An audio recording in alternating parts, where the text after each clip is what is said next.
Record dulu ya. Oke, pada pagi hari ini kita temanya adalah kecerdasan buatan ya, penggunaan kecerdasan buatan dalam dunia pendidikan.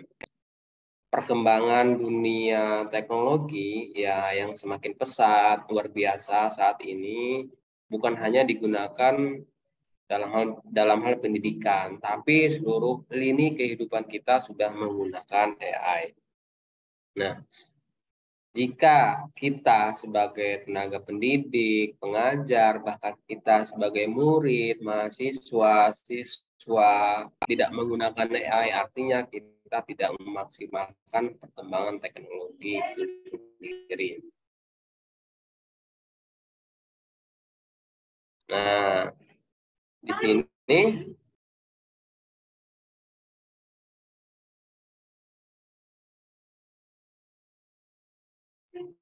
apa sih AI itu? Ya, di mana kalau secara pengertian literasi, di mana pengertian AI adalah proses memodelkan cara berpikir manusia, ya, cara memodelkan komputer agar bisa berpikir seperti manusia. Manusia, ya kita sendiri. Bagaimana komputer ini bisa berpikir seperti berpikirnya manusia. Bagaimana komputer ini bisa berpikir seperti berpikir manusia. Bagaimana robot ini bisa berpikir seperti berpikirnya manusia. Bagaimana dia bisa berkata. Bagaimana dia bisa memecahkan masalah. Nah, ini AI itu sendiri secara bahasa ya. Nah, ini adalah perkembangan AI di mana dimulai dari tahun 1950 sampai dengan tahun sekarang ya. Dimulai dari 1950 ke 2000 itu udah berapa tahun kira-kira? 50 tahun. Dan tahun 2000 ke 2023 itu udah 23 tahun. Artinya perkembangannya itu udah ya hampir 70 tahun lebih lah ya. Nah, itu perkembangannya sangat luar biasa ya. Ini digunakan untuk berbagai kepentingan ya, tentunya untuk membantu kehidupan manusia ya. Nah, ini adalah penggunaan AI dalam dunia pendidikan. Biasanya AI ini digunakan seperti untuk mentor virtual, voice assistant, smart content, presentation translator, global course, automatic assessment, dan personalized learning. Ini digunakan ya untuk membantu memudahkan kita dalam proses belajar mengajar, membantu guru dalam menerangkan, kemudian membantu siswa dalam dia menerima pembelajaran sehingga hasilnya bisa lebih maksimal ketika menggunakan AI tentunya. Bagaimana mentor virtual nih ketika siswa ya mau bertanya, mau belajar, tengah malam pengen belajar, apa yang dilakukan? Ya kalau tengah malam namanya bukan waktunya belajar ya, sekolah belum buka gitu kan. Gimana solusinya? Iya, bisa pakai AI. Kita bisa bertanya, bisa belajar kapanpun kita inginkan. Tuh. Kemudian kalau voice assistant di mana ini berbasis suara ya, ketika kita males ngetik, males chat, kita bisa pakai voice lewat perkataan kita. Lalu ada smart content ya, bagaimana kita bisa membuat konten belajar, bagaimana kita bisa membuat materi ajar kita bisa lebih menarik lagi sehingga siswa itu bisa tertarik untuk belajar, motivasi belajarnya tinggi gitu kan. Kemudian presentation translator ketika kita mau belajar nih sebagai siswa, nah konten belajarnya itu bahasa Inggris atau bahasa yang lainnya bisa kita terjemahkan. Lalu global course, kita belajar secara global dimanapun kita, ya kita bisa belajar dengan guru siapapun itu. Gurunya mau ada di Amerika, mau ada di Afrika, mau ada di Arab, mau ada di Australia, kita bisa otomatis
Mohon maaf ya, ada iklan sedikit tadi, ada sinyal, gangguan sinyal. Kita lanjut ya.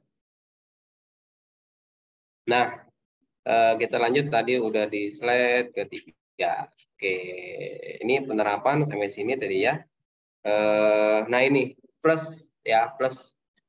Tentu penggunaan teknologi itu ada plus minusnya. Ketika kita contoh nih internet dulu ya, orang tua takut, guru takut dengan datangnya internet.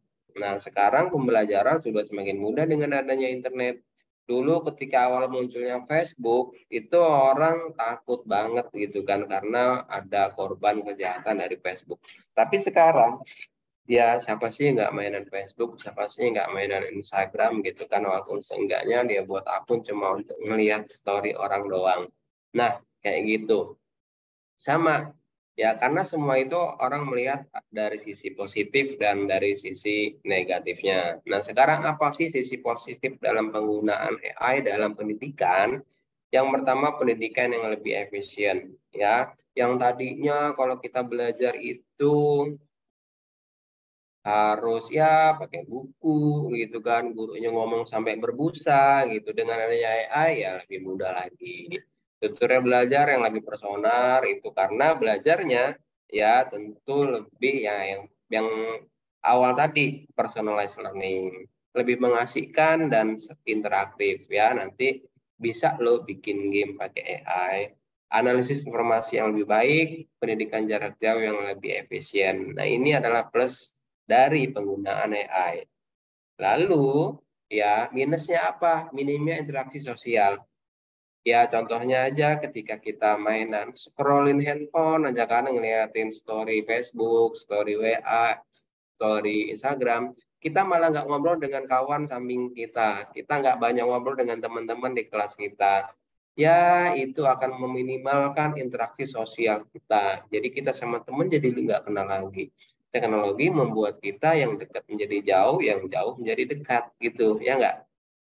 Ya teman kita samping kita nggak kita perhatiin, kita ngeliatin status eh, cem-ceman kita misalkan. Nah gitu ya. Kemudian minimnya keahlian sosial karena kita jarang ngobrol, karena kita jarang berkomunikasi dengan kehidupan sosial kita sekitar kita, ya jadi kita kayak orang apa ya, nggak peduli, kurang peduli gitu ya dengan kehidupan sosial yang ada di sekitar kita.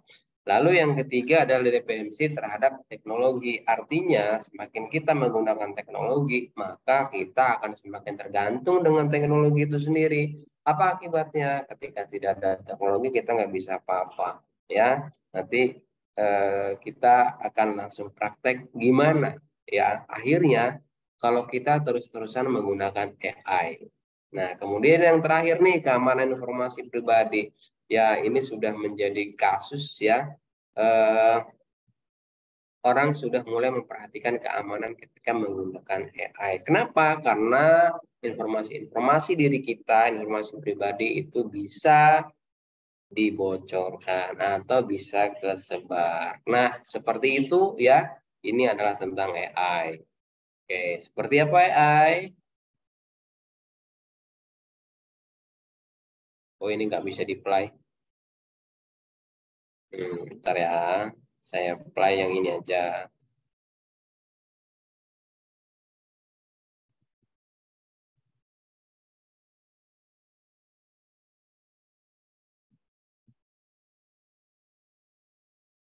Oke, wait.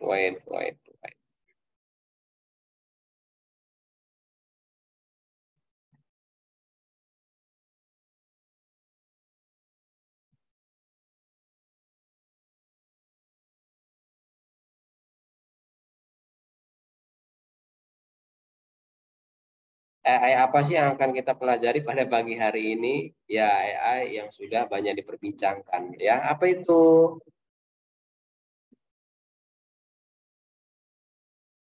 Iya, Chat GPT. Wah, pasti teman-teman udah dengar ya apa itu Chat GPT. Kemudian apa itu ChatGPT, mengapa kita pakai ChatGPT, kelemahan ChatGPT, segala macam yang lain tentang ChatGPT. Tapi Ya, ternyata penggunaan ChatGPT itu baru 10% dari eh, apa ya? Dari apa yang memang ChatGPT itu punya. Ya, kita baru ekspor 10%. Gimana caranya kita menggunakan ChatGPT itu? Ya, 7 peran AI bisa digunakan melalui ChatGPT. Nanti kita akan bahas ya, luar biasa banget. Oke, ternyata GPT itu bisa jadi mentor, bisa jadi voice assistant, menjadi smart content, presentation translator, global cost, automatic assistant, dan personalized learning. Nah, bagaimana caranya? Oke, ya kita akan praktek mulai sekarang. Nah, sampai sini untuk pembuka, apakah ada pertanyaan, teman-teman? Ya, materi nanti akan di-share. Oke, saya kembalikan ke moderator sebelum kita praktek chat GPT.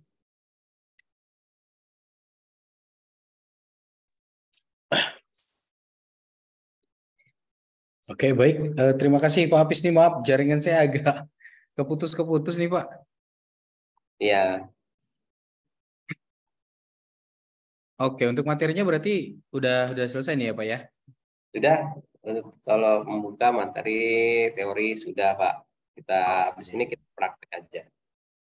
siap.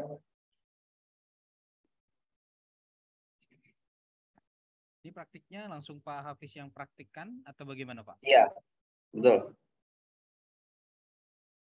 Baik, kalau begitu mungkin kita sebelum kita masuk ke sesi praktikum ya mungkin ya Pak ya. Mungkin sebelum kita masuk ke sesi praktikum, mungkin teman-teman ada yang mau ditanyakan atau ada yang mau dibahas. Nah, silakan nih kawan-kawan. Sorry, suara moderatornya kecil. Bentar, Pak. Oke, baik. Masih sudah bisa terdengarkah suara saya? Nah, ini kebetulan rekan saya nih Pak, Pak Eri Bayu dari Universitas BSI gitu ya. Join hari ini. Terima kasih Pak Eri sudah bergabung bersama kita di webinar nasional terkait AI. Oh, masih kecil ya? Sudah oke kok, Mas. Pak. Oh iya, oke oke siap-siap. Nah, jadi untuk Bapak Ibu sekalian atau teman-teman mahasiswa yang mungkin ada yang mau dibahas dulu nih sebelum kita masuk ke sesi praktis gitu ya, praktik. Karena memang ChatGPT ini lagi jadi fenomena ya Pak Hafiz ya. ChatGPT ini Iya, udah betul. jadi fenomena seperti yang Pak Hafiz bahas tadi. Di satu sisi ini bisa menjadi apa ya, bisa menjadi satu hal yang besar hebat gitu, tapi di satu sisi mungkin ini juga memiliki beberapa kelemahan. Nah, tadi dari beberapa hal yang saya tangkap dari Pak Hafiz adalah yang pertama itu banyak sekali bagian yang bisa dimanfaatkan dalam di AI gitu ya, di kecerdasan buatan ini banyak sekali yang bisa dimanfaatkan di berbagai bidang, terutama di untuk dunia pendidikan, seperti bisa bikin konten, bisa bikin bahan ajar, bisa bikin kuis gitu ya, dan macam-macam. Nah, tapi di satu sisi ini juga menjadi satu permasalahan yang cukup pelik juga ketika masyarakat kita mungkin kedepannya tidak mau berinteraksi lagi. Nah, ini jadi masalah nih. Oke, kemarin ada kemarin rame nih Pak sama Bu Putri. Luar biasa nih teman-teman udah mulai semangatnya nih untuk Bu Fitri ya maaf. Sama Bu Fitri kemarin lagi semangatnya untuk ngebahas ChatGPT. Nah, mungkin saat ini ada lagi nih Bapak Ibu yang mau bertanya secara langsung ataupun mau raise hand atau di kolom chat silahkan. Sebelum kita masuk ke sesi praktikum. Ada atau mungkin belum ada? Masih belum panas kali ini, masih pagi, Pak. Tapi kayaknya Pak Habis juga habis olahraga nih kayaknya nih. Oke, kalau nggak ada, nah mungkin saya agak sedikit ulas pertanyaan kemarin, Pak. Kemarin ada yang bertanya itu adalah terkait pemanfaatan AI untuk dunia pemrograman. Nah, karena kemarin itu kebetulan Bu Fitri kita taunya Bu Dokter itu adalah di dunia pendidikan. Nah, kebetulan Pak Hafiz ini dunia pemrograman nih, gitu ya. Nah, mungkin kita sambung pertanyaan yang kemarin. Mungkin ada teman-teman yang punya pertanyaan, nah ini juga ada. Mungkin yang pertama dulu deh. Kira-kira untuk dunia programming nih, Pak. apa sih manfaat GPT ini? Silakan Pak. Ya, dalam dunia programming itu luar biasa banget ya. Kita bisa bikin website ya dari ChatGPT. Nanti kita praktek. Kebetulan saya juga jadi pengajar dan asesor ya di web developer. Jadi saya kasih satu sesi untuk anak-anak itu. Jadi buat website dari ChatGPT. Langsung database-nya gitu. Nah, nanti kita praktek deh. Nanti kita akan gunakan beberapa mata pelajaran ya, mulai dari kimia, kemudian matematika, dan nanti kita praktek juga untuk sehingga ya.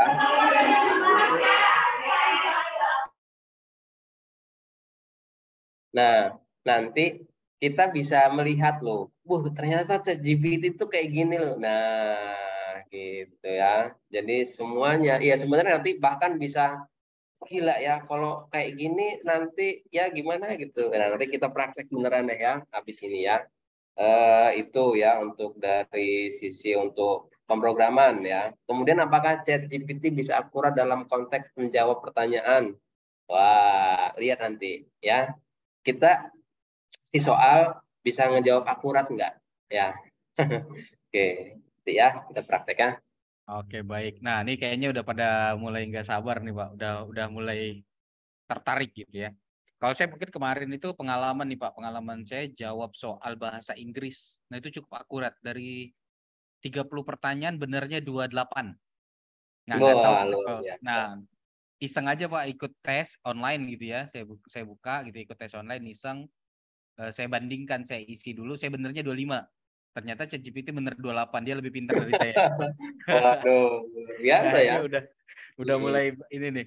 Oke, mungkin ada lagi Bapak Ibu sebelum kita masuk ke sesi praktikum.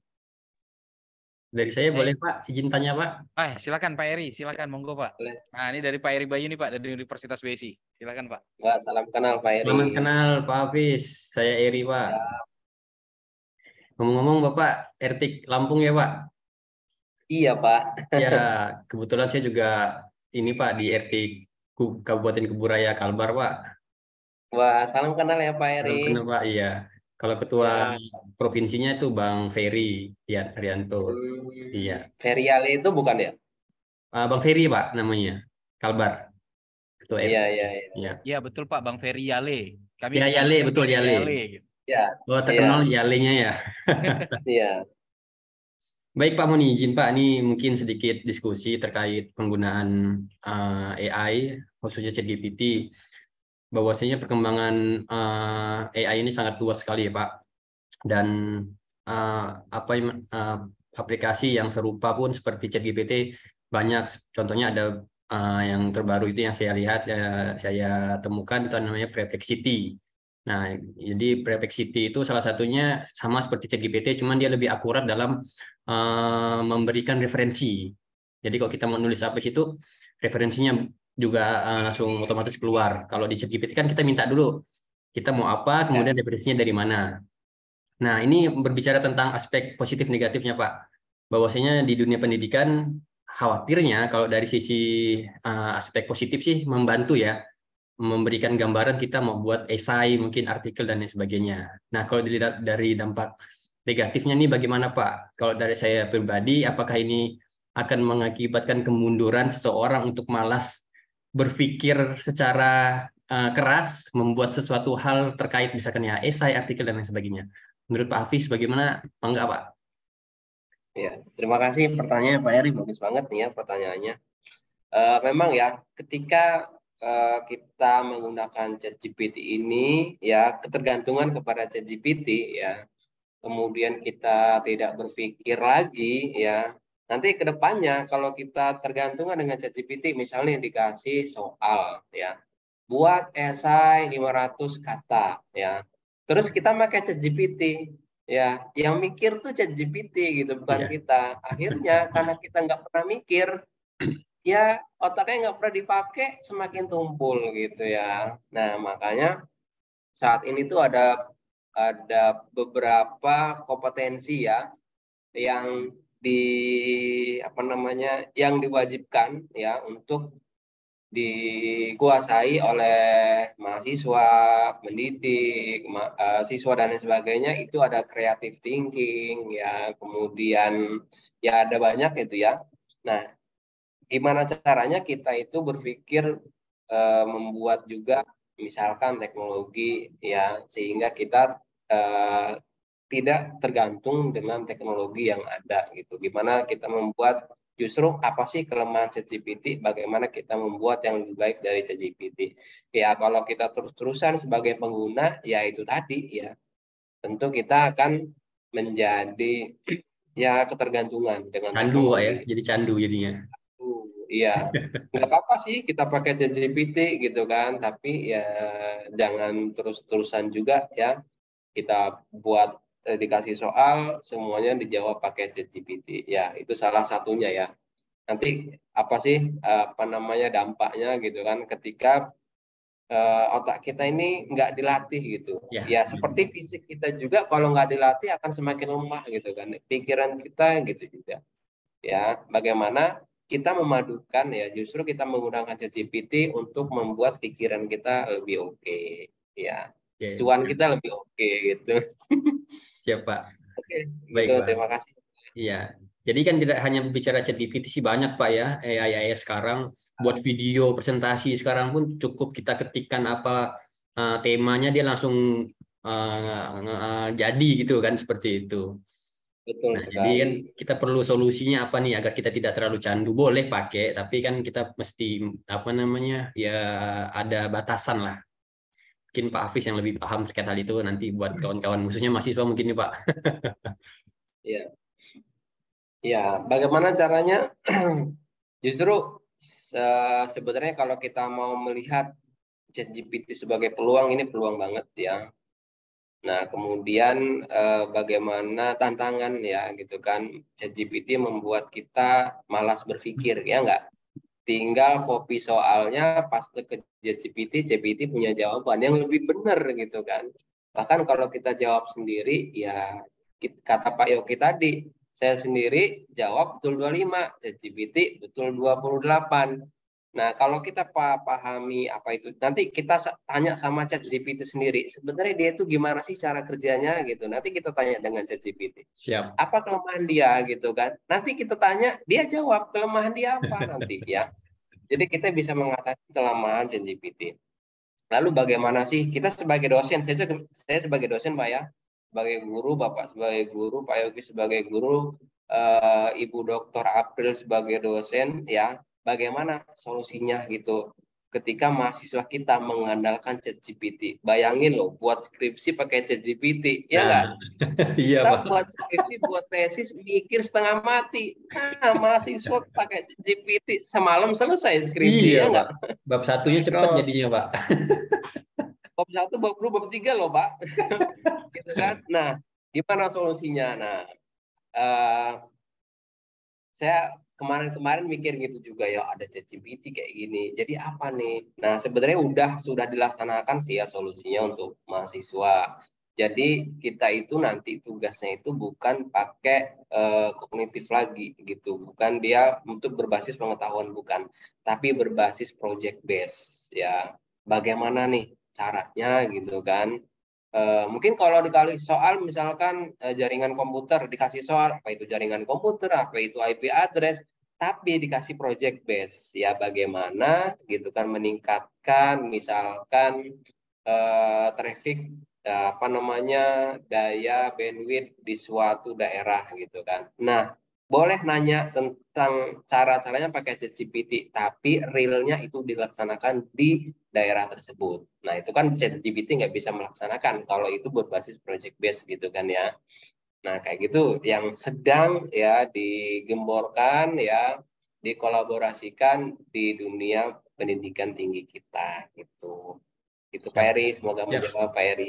Terima kasih Pak Hafiz. Penjelasannya cukup singkat padat ya Pak ya. Mudah-mudahan dapat memberikan wawasan buat teman-teman kita. Terima kasih Pak. Salam buat teman-teman RT Lampung. Ya Pak, salam juga buat Vertikal Bar. Siap. Terima kasih Pak Eri, luar biasa. Nah ini Ertik ke Lampung ketemu Ertik Kuburaya nih Pak. Oke, mungkin sedikit saya simpulkan dari perbincangan Pak Eri dan Pak Hafiz tadi luar biasa Pak. Ada beberapa poin yang saya tangkap. Yang pertama adalah kita boleh saja menggunakan AI untuk membantu pekerjaan kita, ChatGPT gitu ya, dan AI dan semacamnya. Tapi jangan lupakan bahwa ada hal-hal unsur-unsur lainnya gitu. Lihatlah AI ini sebagai peluang. Terutama ketika untuk mahasiswa atau mahasiswa jangan fokuskan lagi ke kognitif karena sudah bisa dibantu sama ChatGPT.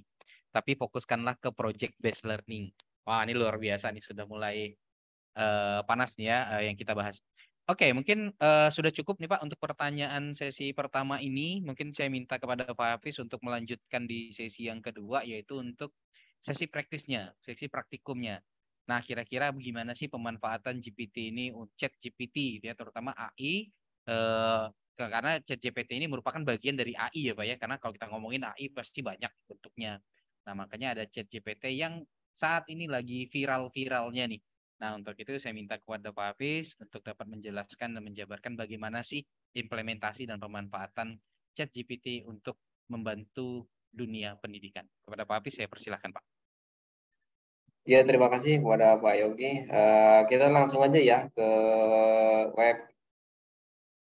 Jadi untuk buka ChatGPT, kita ke halamannya ya, kita buka OpenAI. Nah, di sini ya saya sudah buka untuk ChatGPT-nya. Jadi kalau yang belum, kita ke halaman ya, ke browser apa aja.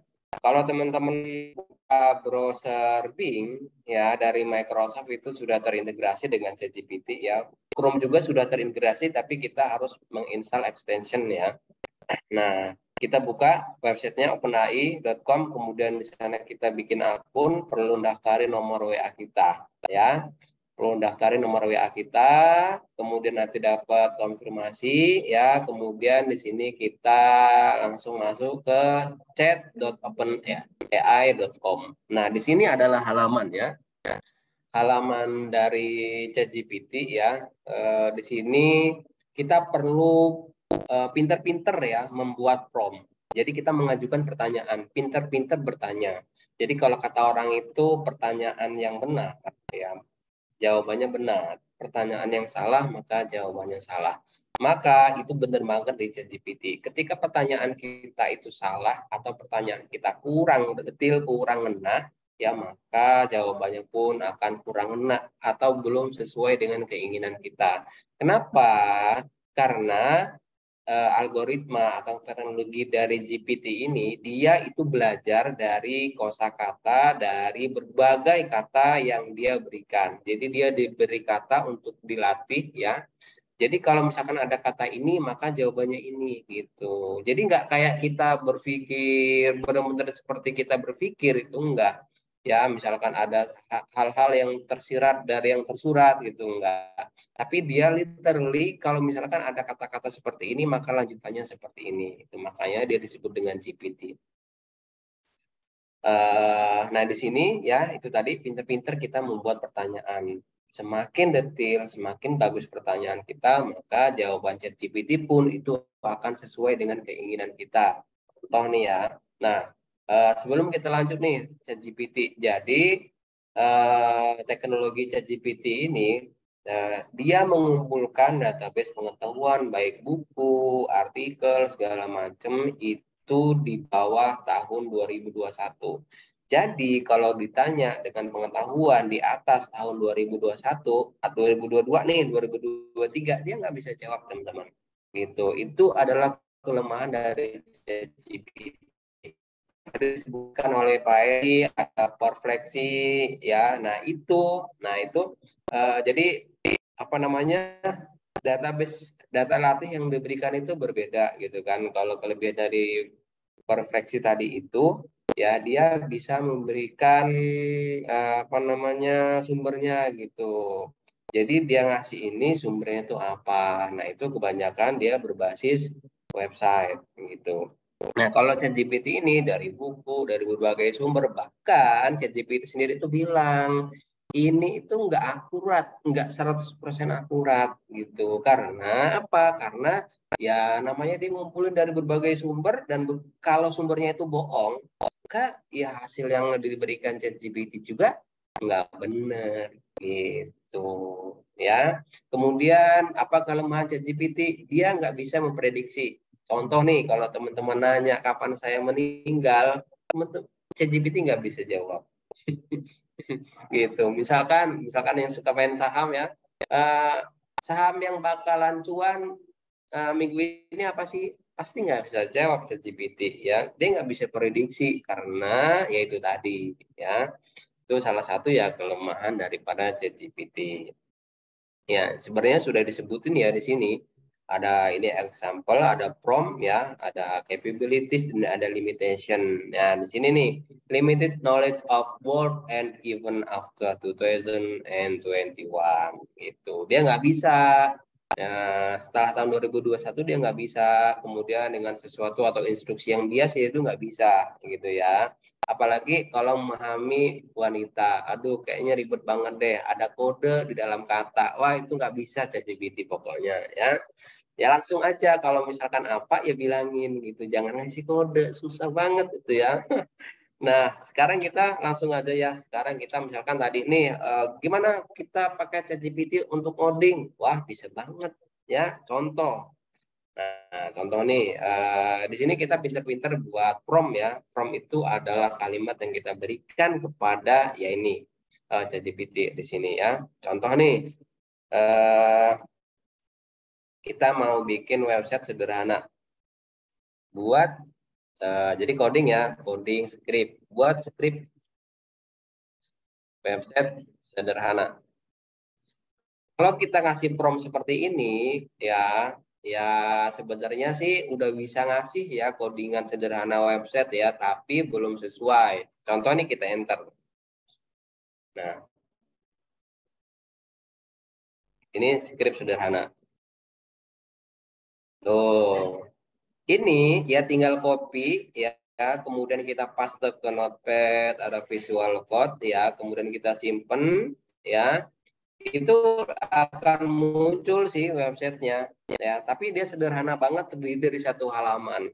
Tapi bagaimana caranya ya, website kita tuh misalkan mau ada indeksnya, mau ada halaman informasinya, mau ada halaman kontaknya, mau ada halaman organisasi dan lain sebagainya, maka kita berikan prompt atau perintah yang lebih detail lagi ya. Kalau tadi perintahnya itu cuma buat script website sederhana, oke, ChatGPT udah ngerti, maka dikasihlah website yang sederhana banget gitu. Gimana caranya biar lebih kompleks? Oke, kita buat prompt lagi ya di sini. Kita paste buat script website ya, terdiri dari halaman indeks PHP kan. Kemudian ada halaman apa lagi? Kontak PHP. Kemudian ada lagi informasi .php ya. Kemudian apalagi nih? Lalu percantik halaman menggunakan CSS dengan dominan warna hijau. Enter. Warna. Oke, tentu. Berikut adalah script. Nah, langsung dia buat scriptnya. Ini kan, kita tadi minta indeks ya, indeks PHP. Ya, kemudian kontak. Ya, nah ini kontak nih. Tuh. Ya, kontak. Dia langsung buat linknya loh. Luar biasa kan? Nah, ini informasi PHP.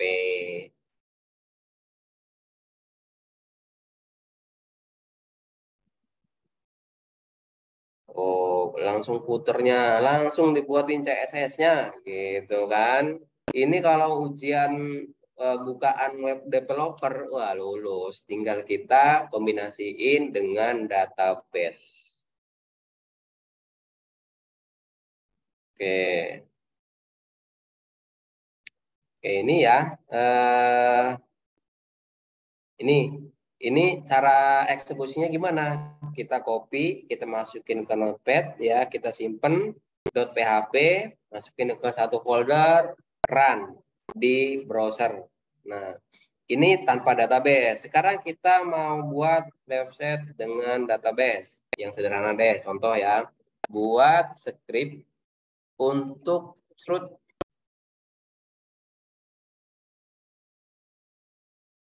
Enter. Oke. Dia nyambungnya apa? Oh, indeks, tuh kan? Indeks dulu. Nah, dia buat file PHP. Koneksi. Wah, dia langsung buat database.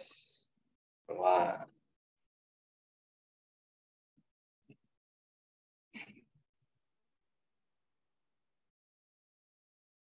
Ini ada pertanyaan, bisa nggak cari alamat?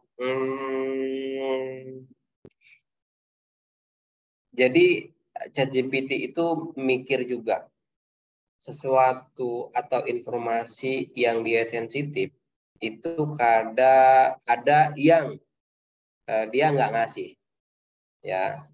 Sekalipun nih kita bukanya itu menggunakan ChatGPT ya AI yang ada di Bing, ya itu lebih terbaru ya GPT yang ada di Bing. Dia kalau mau nanya alamat nomor handphone itu yang sensitif dia nggak kasih, ya. Contoh ya ini untuk curut ya. Nah ini untuk codingan, tinggal copy, simpen, run. Jadi coba nih nanya.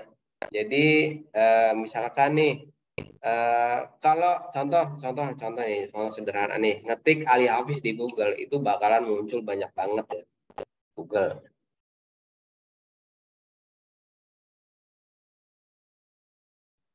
Kalau ngetik Ali Hafiz,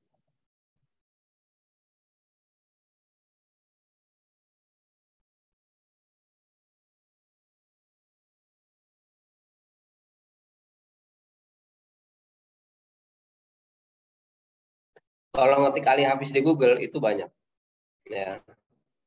Tapi teman-teman semua, ya, kalau ngetik di sini Ali Hafiz, dia nggak kenal Ali Hafiz. Siapa Ali Hafiz? Tuh, maaf, tetapi permintaan Anda tidak terkait dengan script cerut. Oh, enter yang baru ya. Kita buat baru aja, new chat. Oke, Ali Hafiz. Oke, di sini Ali Hafiz. Halo.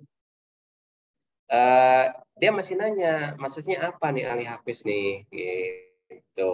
Dia jawabnya bahasa Inggris. Kenapa bahasa Inggris? Karena ini ya dia belum bisa mengenali ini bahasa apa. Bahasa Inggris kah, bahasa Cina kah, bahasa Indonesia kah? Kita ketik alamat Ali Hafiz.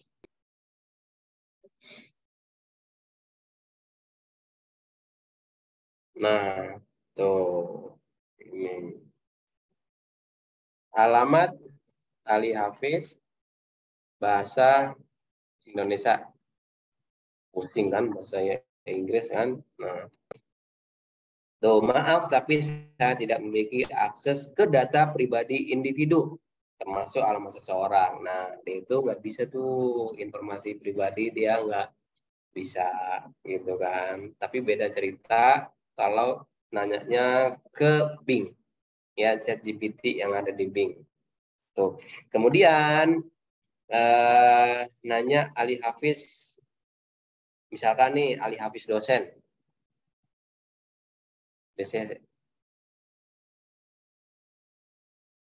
oh informasi terkini. Nggak bisa dia karena itu tadi batasannya dia tahun 2021 ke bawah. Tuh ya, ini adalah batasan-batasan daripada ChatGPT. Nah, ini penggunaan ChatGPT untuk dunia pemrograman ya. Atau nih, ya itu kan PHP ya. Kalau kita mau belajar Python gimana? Buat website sederhana menggunakan Python. Wah. Wow.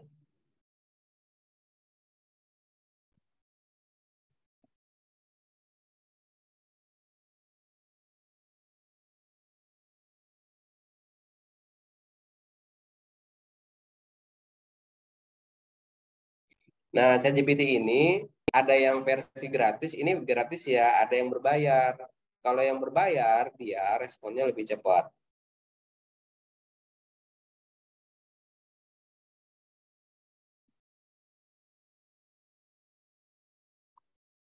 Nah, ini kan pertanyaan seperti ini nyambungnya kayak gini nih ya, ChatGPT ya. Maka kita buat skrip.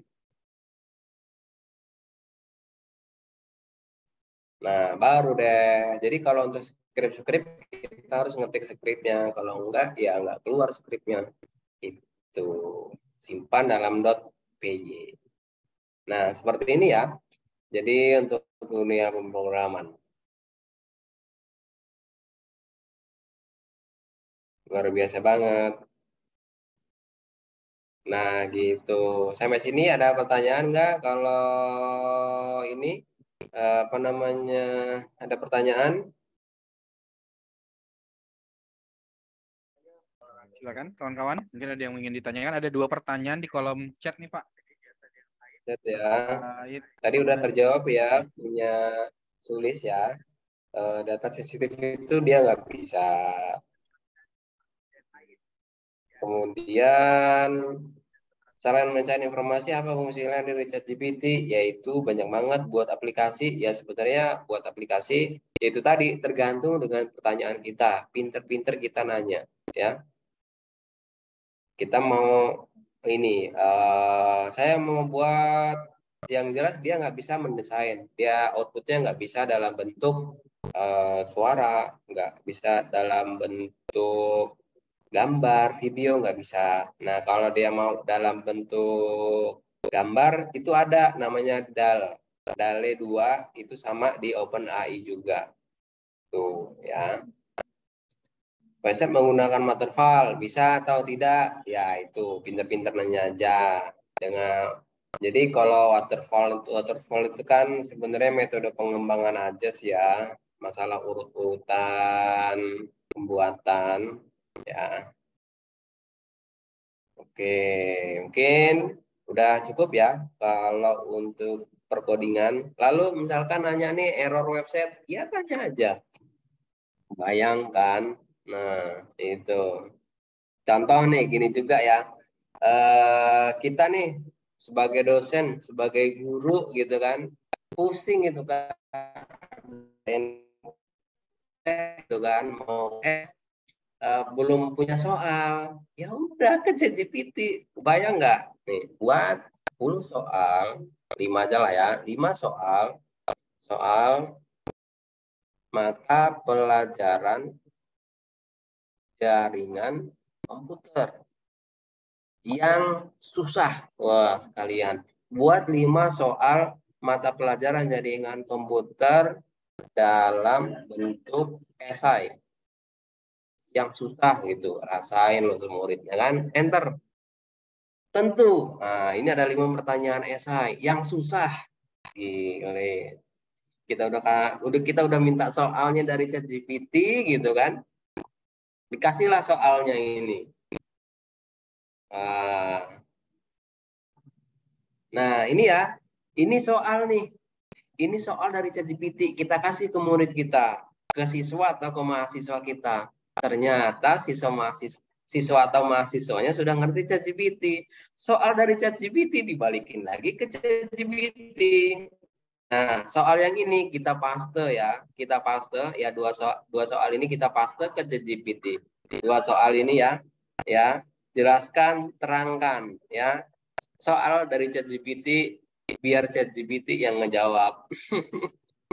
Paste tuh. Jawaban pertama, perbandingan antara TCP dan UDP. Tuh.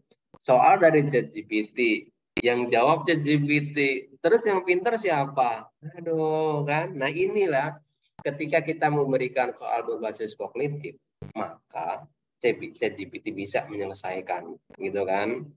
Nah, ini soal. Jawabannya soal dan jawaban dari ChatGPT, gitu kan?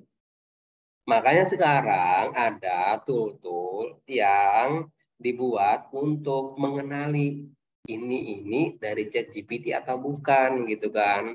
Jadi waktu itu kepikiran buat artikel pakai ChatGPT artikel jurnal ya. Boleh nggak? Seperti boleh-boleh aja, ya nggak? Tapi katanya secara etika itu nggak boleh. Makanya sekarang ada aplikasi-aplikasi ya yang digunakan untuk mengenali artikel ini dibuat oleh ChatGPT atau bukan. Itu luar biasa ya. Nah, continue deh. Nah ini ya soal dari ChatGPT yang jawab ChatGPT.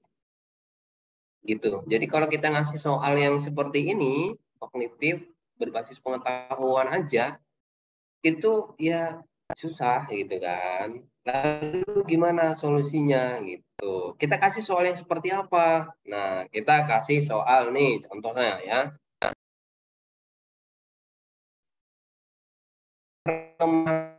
Itu dia tidak bisa berbasis gambar, kita kasih soal berbasis gambar. Contohnya seperti apa? Nih, desain jaringan komputer yang terdiri dari kelas IP address. Kita coba soal desain ya. Kelas C mulai dari 192.168.10 dan IP address kelas. Nggak salah, kelas C aja. Pusing nggak dia nanti ya. Sampai 192.168.30 dengan masing-masing jumlah komputer 5 buah.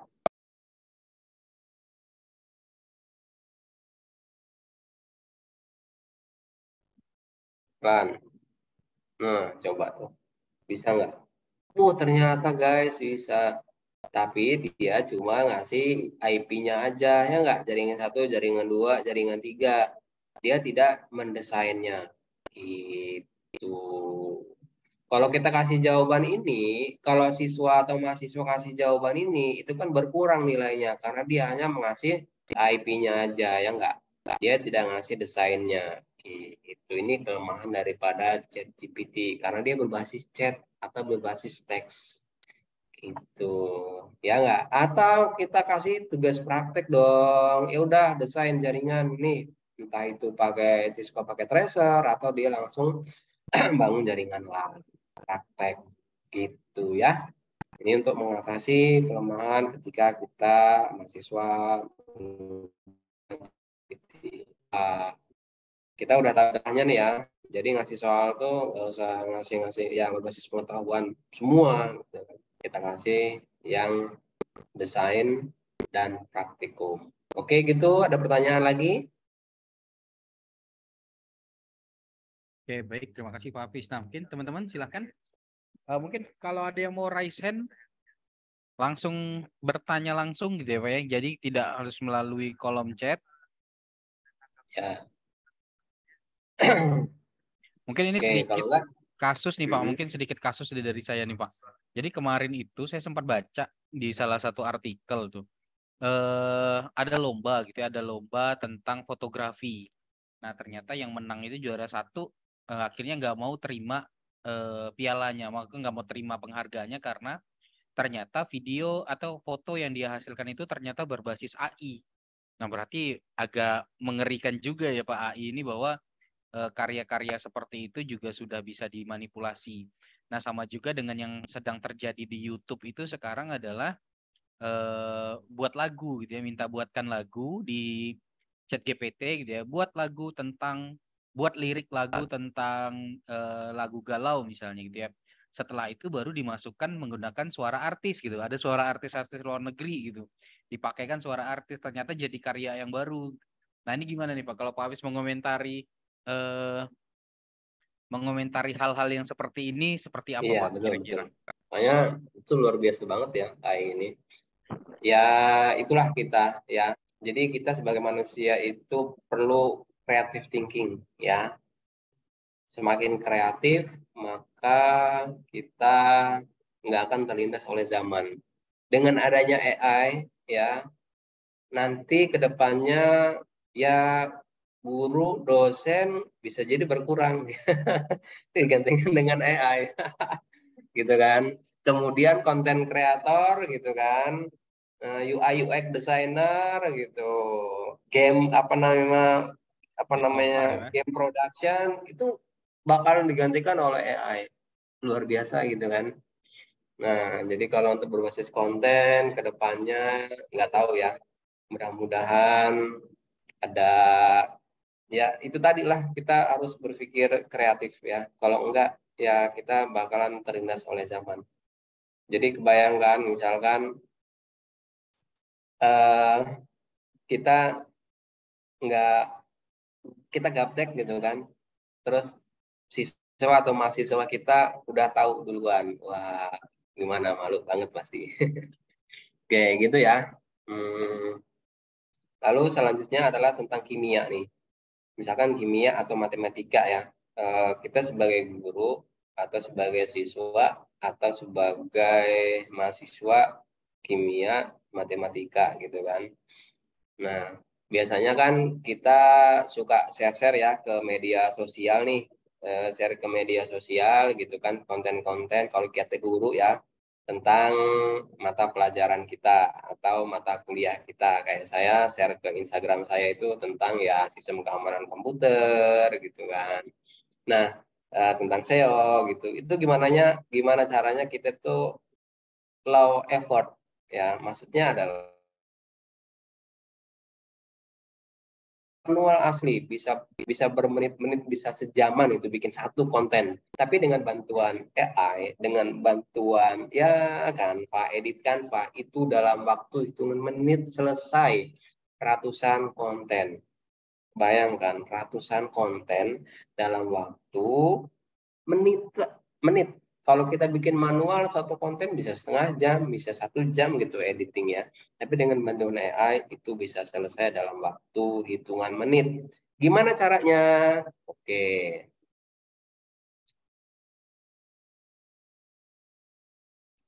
Kalau ChatGPT itu relevan, akurat, amankah membantu pembuatan skripsi? Ya itu tadi sih ya. ChatGPT itu bisa melakukan apapun, tapi tentu ada keterbatasan. Dan itu tadi, ketika sumbernya salah, maka yang diberikan oleh ChatGPT juga salah.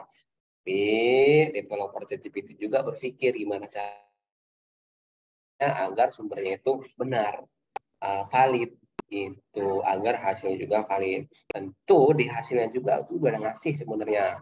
Ini itu tidak 100% akurat, ada yang salahnya gitu ya. Jadi pertimbangkan aja gitu kan, kalau kita mau buat skripsi pakai ChatGPT ya. Ya, ini teknologi gitu ya. Ibarat ini pisau. Pisau itu bisa bikin motong, bisa untuk motong apa saja, terserah gitu. Tergantung kitanya. Kita jahat ya bisa untuk kejahatan, ya. Untuk kejahatan bisa nggak nih ya? Contoh nih, saya kepikiran sih. Saya tadinya nggak kepikiran ya.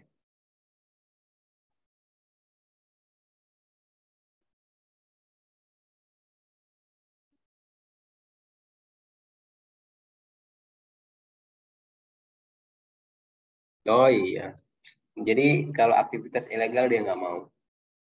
Dia bikin skrip virus, nah dia nggak mau. Keren ya. Bagus, bagus, bagus. Doni, Doni Pratama Oh, silakan, Doni Chandra. ya Pak. Perkenalkan saya nama Doni. Mau nanya nih Pak. Ya, Uh, jadi kan sekarang ya seperti yang kita lihat di era sekarang AI itu sangat apa ya, kayak udah menjamur ya gitu kan.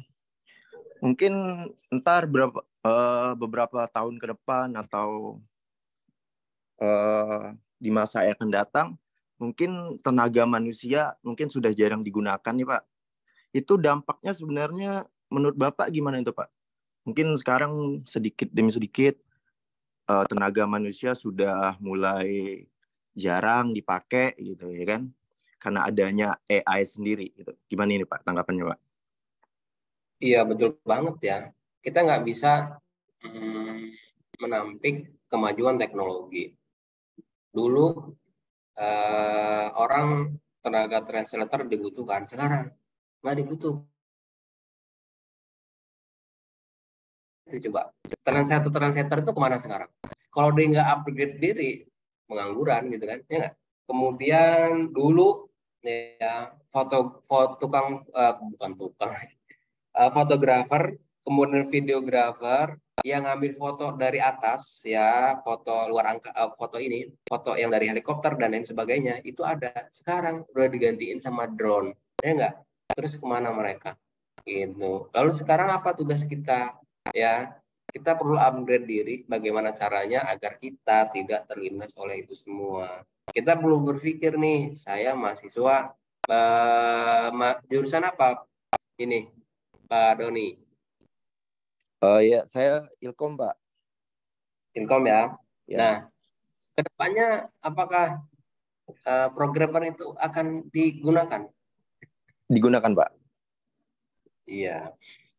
Jadi gini, walaupun ada AI, tidak semua 100% itu akan digantikan oleh AI. Tapi akan banyak yang digantikan oleh AI. Contoh yang sudah realnya itu adalah di dunia perbankan. Ya, sekarang bikin akun bank, apakah ke bank? Enggak, lewat handphone jadi, ya kan, daftar gitu kan.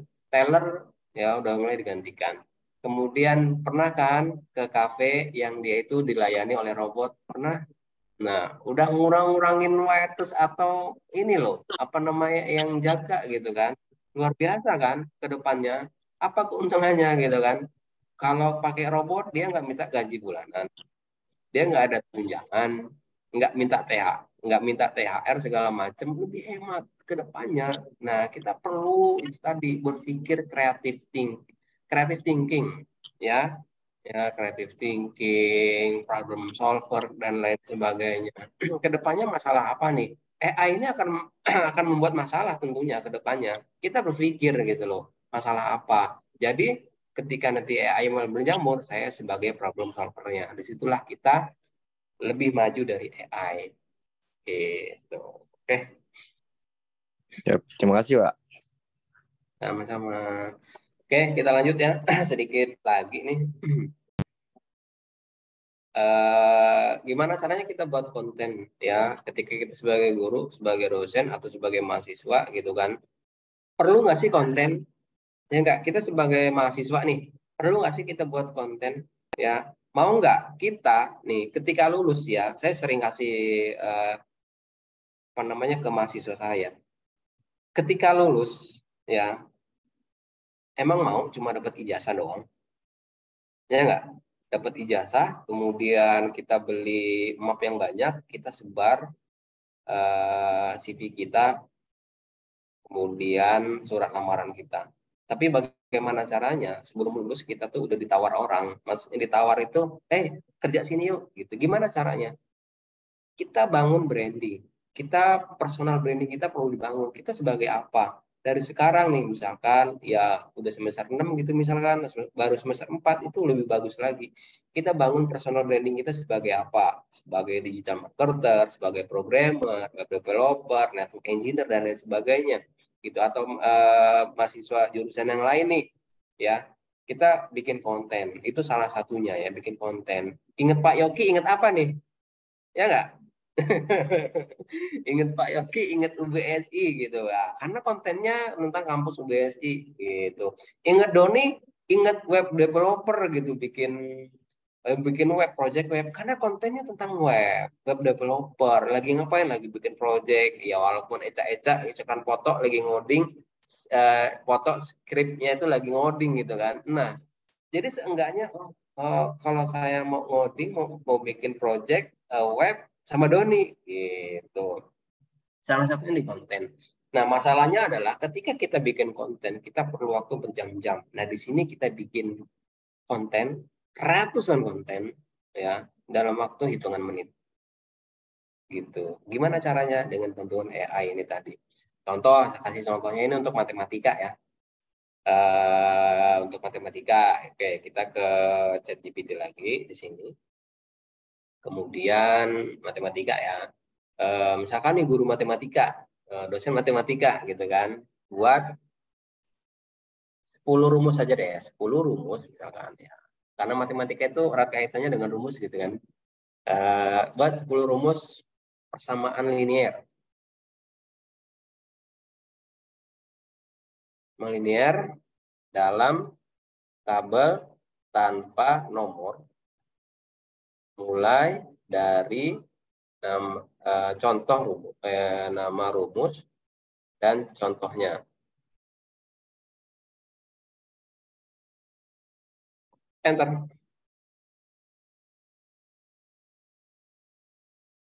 Oke, nah ini. Wah, untuk apa sih kayak gini? Ya kita bikin konten gitu kan. Kamu kalau mau tahu rumus-rumus tentang persamaan linear ke IG saya, lumayan kan nama-nama ini follower kan. Nah, udah. Lalu selanjutnya kalau udah kayak gini apa sih yang kita lakukan? Ya, kita buka Canva kita. Kita udah dapat nih 10 ya. Ya sebenarnya bisa sih 100 rumus matematika beserta contohnya gitu. Itu bisa tergantung ya. Ini buat 10 aja karena lama juga kalau buat 100 ya enggak. Nah, selanjutnya kita buka Canva kita. Canva. Oke, kita buka Canva ya. Ini Canva. Oke, ini Canva. Ini Canva ya, kita ke Canva ya. Kemudian kita bikin cari template-nya dulu, matematik. Math. Oke, matematik. Oke, sudah ya, kita buka template matematik. Oke, banyak banget nih ya template-nya kan. Tuh rumus bener loh kan. Nah, luar biasa. Kita pakai yang mana nih rumusnya? Oke, kita misalkan pakai yang ini ya. Oke, yang ini ya. Kita klik aja yang ini. Oke, kita customize this template gitu kan. Dan nih kan. Nah, kita customize seperti ini, lalu kita buat di sini, kita zoom dulu biar enak ya. Di sini kita pindah rumus. Rumus MTK. Kita aja. Rumus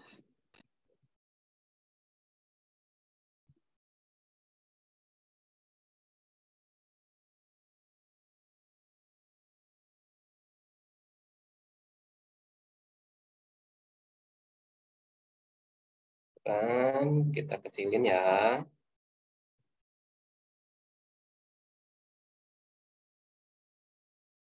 Linear, bersama linear. Bener nggak sih bersama linear ya? Sejujurnya saya itu dulu tuh nggak tahu ya, nggak suka dengan matematika. Aduh, nyesel banget saya. Padahal matematika itu penting di ilmu komputer. Nyesel saya nggak pinter matematika. Oke, ini ya, sama linear ya. Nah, kemudian di sini kita kasih template-nya nih. Ini adalah nama rumusnya. Rumus ya. Di sini kita tambah. Oke, di sini contoh rumus.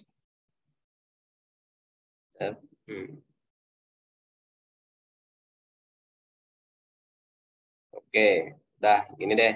Nah, kita buat kayak gini ya. Oke, gini rumus linear. Oke. Begini ini ya, udah.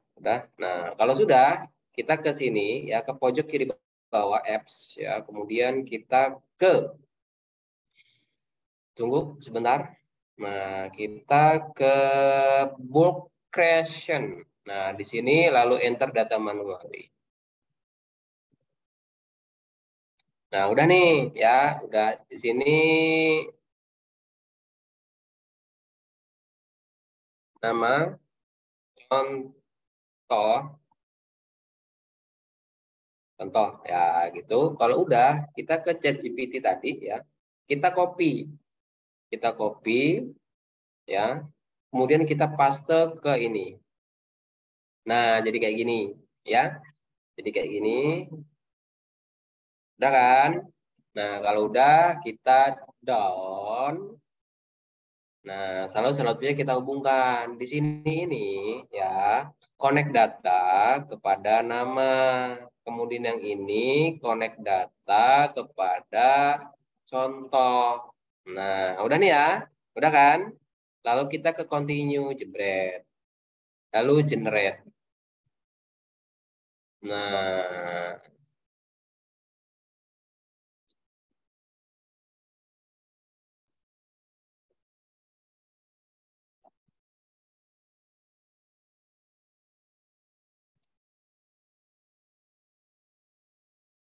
oke, nah tuh udah ada 10 konten yang berkaitan dengan rumus-rumus matematika, guys.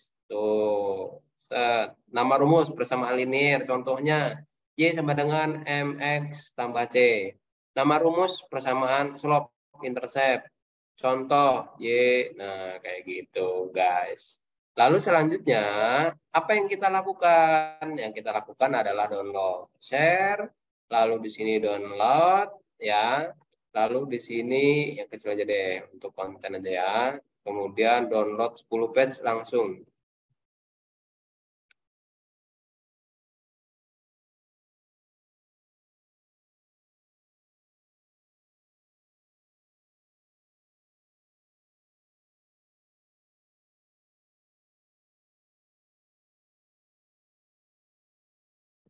Oke, lagi proses download.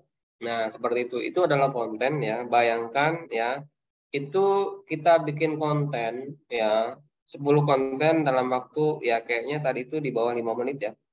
Di bawah 5 menit kita bikin konten. Lalu selanjutnya ya, ini tadi kita langsung aja masukin ke Instagram dan tentu kita nggak upload semua kan dalam satu hari 10 konten kita upload, enggak. Di Instagram itu ada fitur namanya upload schedule upload lah, ada jadwal ya, kita pilih nanti gambarnya, kemudian kita jadwalkan ini diuploadnya hari apa, tanggal berapa, jam berapa, konten yang mana gitu. Di situ ya kita sebagai content creator, untuk kita sebagai dosen, kita sebagai guru, kita sebagai siswa, mahasiswa, kita bangun branding gitu kan, kita bangun personal branding ya, tujuannya itu tadi ya, meningkatkan kepercayaan ya ke teman kita, ke guru kita, ke siapapun itu gitu. Karena konten itu penting banget sih ya. Nah, tentu bikin konten susah, lama, dengan adanya bantuan AI tadi itu sangat cepat banget ya. Waktunya itu cepat, nggak butuh waktu yang lama. Itu konten matematika, konten kimia bisa, konten komputer bisa, tipstik. Nah, kebetulan saya lagi apa namanya di Lampung, yaitu SEO, tentang SEO ya.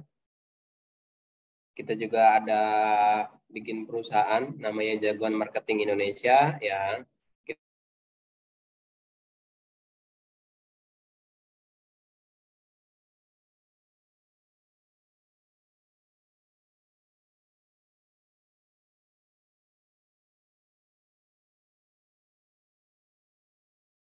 Maaf, Pak Hafiz, ini saya yang keputus atau Pak Hafiz yang keputus?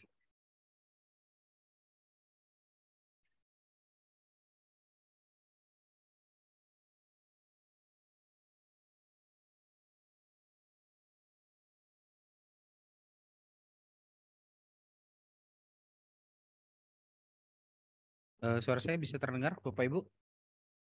Branding dengan adanya konten-konten tentang SEO gitu ya. Sampai sini. Nah, sepertinya Pak Hafiznya kelempar nih. Oke, baik teman-teman. Ini sudah masuk lagi kah Pak Hafiz?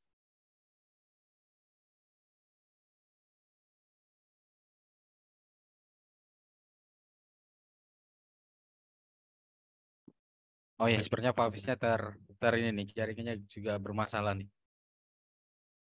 Oke, teman-teman, kalau jika ada yang ingin bertanya atau ingin ini bisa melakukan raise hand ya, bisa melakukan raise hand ataupun bisa mengetikkan di kolom chat. Namun tadi luar biasa ya untuk demonya. Kalau kita lihat Saya baru tahu juga tuh akhirnya bahwa Canva itu bisa dibuat seperti itu ya. Nah, kalau saya selama ini paling Canva hanya untuk edit-edit gitu ya, untuk edit-edit dikit, bikin apa, ternyata untuk bikin konten yang sifatnya seperti tadi brutus gitu, wah ternyata bisa untuk ratusan konten setiap hari gitu. Nah ini Pak Hafiz kayaknya sudah join kembali nih. Ini terputus atau gimana Pak Hafiz? Ada iklan lewat tadi ya. Oh Putus. siap. Silakan Pak, dilanjutkan Pak. Oke ya teman-teman itu ya. Jadi kita maksimalkan fungsi AI ya. Kita bahas ChatGPT karena ChatGPT itu multifungsi ya, karena keterbatasan dia itu pertama dia itu nggak bisa setelah tahun 2021 nggak bisa dia berbasis gambar dan video. Nah, itu kita kasih tugas itu ke AI yang lain. Misalkan untuk berbasis yang gambar kita kasih DALL-E, kemudian untuk yang berbasis video itu banyak ya. Banyak yang video itu banyak banget ya, tapi kebanyakan berbayar. Yang gratis itu ya, yang gratis powerful itu ChatGPT ini. Yang lainnya itu ada Google Bard namanya, itu hampir sama, tapi kalau menurut saya itu belum ini banget ya. Tuh. Oke, terima kasih. Sampai sini kita sudah ya, karena teman-teman ada yang mau Jumatan juga gitu ya. Nanti kita masuk lagi ya, atau nanti saya kasih penugasan. Jadi yang dapat sertifikat kehadiran itu yang menyelesaikan tugas dan mengisi form kehadiran selama 3 hari. Untuk yang sertifikat 32 JP itu, ya itu ada ketentuannya di SID/Minara AI. Terima kasih, saya kembalikan kepada Pak Yogi. Oke, baik. Terima kasih Pak Hafiz. Nah, luar biasa. Gitu ya. Oke, terima kasih juga untuk teman-teman yang sudah bertahan sampai akhir, karena memang ini harinya Jumatan ya Pak ya. Jadi kita waktunya tidak bisa terlalu panjang. Nah, mungkin sebelum itu saya share link grup Bapak Ibu. Mungkin Bapak Ibu ada yang belum terjoin gitu ya, atau belum masuk ke dalam grup. Sebentar, saya cari dulu grupnya. Oh ya, izin Pak Yogi, Oh, iya, kita Pak. belum ini dokumentasi. Oh, siap. Sebentar, mungkin kita dokumentasi dulu, Bapak Ibu sekalian. Mungkin boleh dihidupkan kameranya, gitu ya. Saya sebentar. Nah, oke, ini ada Mas Rangga, gitu ya. Ada Doni. Nah, Doni ini penyanyi nih Pak di UPSI. Mungkin bisa buat lagu metal lewat ChatGPT, Iya, gitu ya. bisa tuh. Bikin liriknya pakai ChatGPT gitu kan, gitu Betul. lagunya gitu, banyak sih untuk suara-suara itu ya. Emang bisa Asli. Pak buat lirik pakai ChatGPT Pak? Bikin puisi bisa, bikin skripsi bisa, masalah lagu nggak bisa. Buat aja. Dicoba aja ya Pak ya. Oke, baik. Kalau gitu mungkin teman-teman lain ada yang mau mengaktifkan kameranya lagi? Oke, ini ada Pak Muklis dari Universitas Tanjung Pura. Terima kasih Pak Muklis sudah hadir. Mas Rangga Ramadan Saputra, Doni, Pak Iri Bayu, terus ada Bu Nurpia, Sulis, Pak Dan gitu ya. Dan Ibu April tadi ini keluar ya? Oh, ya udah. sepertinya sudah keluar Pak. Ya udah. Oh, ini Yuk. Pak Subardi. Oke, baik. Saya ini apa ya? Screenshot ya.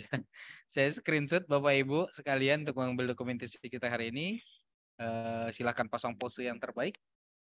Saya hitung 1, 2, 3. Oke. Sebentar, mungkin sekali lagi Bapak Ibu. Sekali lagi tanpa kolom chat. Sebentar. Jempol. Nah, bebas. Gaya bebas. 1, 2, 3.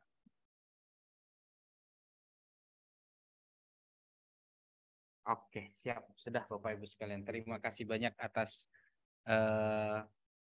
aktivitasnya hari ini. Mohon maaf kalau memang tadi agak terlambat joinnya, dan sepertinya kita harus selesai lebih cepat ya Pak ya. Karena kalau kita ikut-ikutkan nih makin panjang waktunya nih karena ini walaupun di sini tidak terlalu ramai orang, tapi skalanya sudah masuk nasional nih. Kegiatannya sudah masuk nasional karena sudah ada yang dari WIT, WIB gitu Pak ya, dan ada beberapa kampus yang bergabung.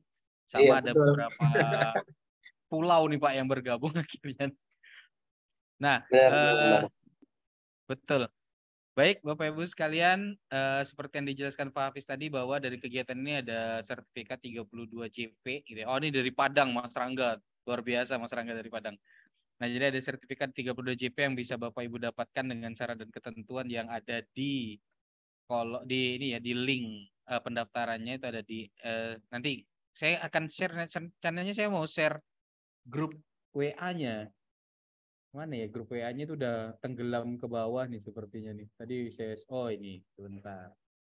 Sepertinya ada grup WA-nya. Sebentar Bapak Ibu, saya carikan di kolom chat ya. Sebentar, mana dia? Oh ini. Oh ini ada. Oke. Nah, saya kirim ke kolom chat, di situ ada link pendaftaran plus grup WA. Nah, Bapak Ibu bisa bergabung dan bisa mendaftar di st.id/seminarai dan bisa bergabung bersama WhatsApp grup kita, di mana di WhatsApp grup itu ada banyak guru-guru dan peserta-peserta lainnya. Baik, mungkin itu saja dari saya. Terima kasih.